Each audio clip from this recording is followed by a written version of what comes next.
我只是想要保护你。但是我不需要。为什么啊？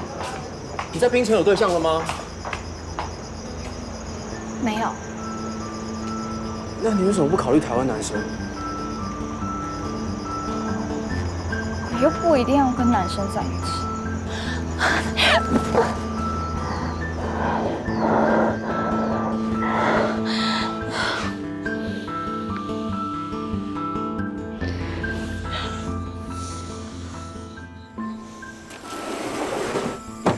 啊，你这阵嘛是去倒位啊？我袂使讲，连我嘛袂使讲。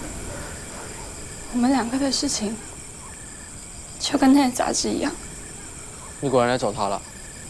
我只是在找他道别的。请假奏会啊？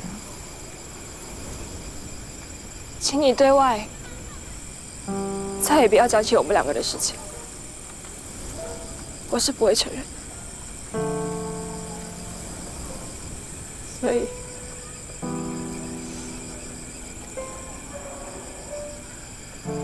请你莫讲。